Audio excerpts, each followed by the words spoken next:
प्रिय दोस्तों नमस्कार। पौराणिक समय की बात है। किसी गांव में गंडकी नाम की एक वेश्या रहती थी।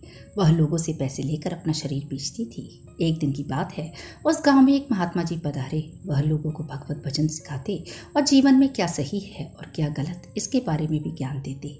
वेश्या को जब महात्मा के बारे में पता चला तो वह भी उनके पास गई। गंडकी ने महात्मा से कहा, मुझे भी ज्ञान दीजिए प्रभु।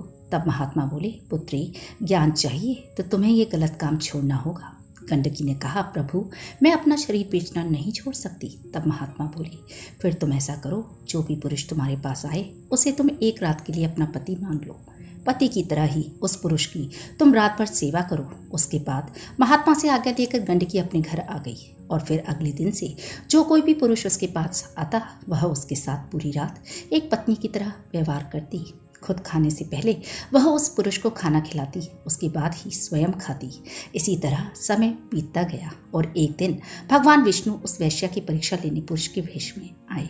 गंडकी ने उनका खूब आदर सत्कार किया। उसके बाद मनुष्य रूपी विष्णु जी के साथ पत्नी जैसा व्यवहार किया। फिर दोनों सो गए। सुबह के समय अचानक विष्णु जी के सर में पीड़ा हुई और कुछ देर बाद ही मनुष्य रूपी विष्णु जी परलोक से धार गए। यह बात जब गांव वालों को मालूम हुई तो वे सभी उसके घर गए और मृत शरीर को अर्थी पर सजाकर शमशान ले जाने लगे। यह देख गंडकी भी उन लोगों के साथ शमशान की ओर चल दी। गांव वाले मन ही मन सोचने लगे, यह वैश्या शमशान क्यों जा रही है। फिर जब शमशान में चिता पर शव को रखा गया तो वह वैश्या भी चिता पर शव को गोद में लेकर बैठ गई। यह देख गांव वाले हैरान हो गए। मुखाग्नि देने के बाद चिता से आग की लपटें उठने लगी। गंडकी मन ही मन भगवान को याद कर रही थी।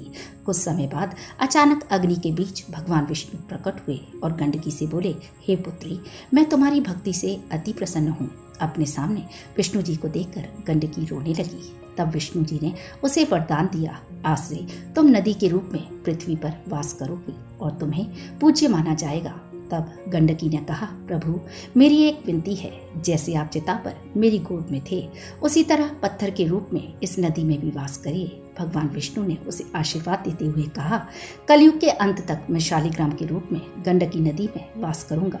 बस तभी से गंडकी नदी को विष्णु प्रिया के नाम से भी जाना जाता है और ऐसा माना जाता है कि जो भी पत्थर इस नदी में आता है वह शालिग्राम अर्थात विष्णु जी का रूप बन जाता है।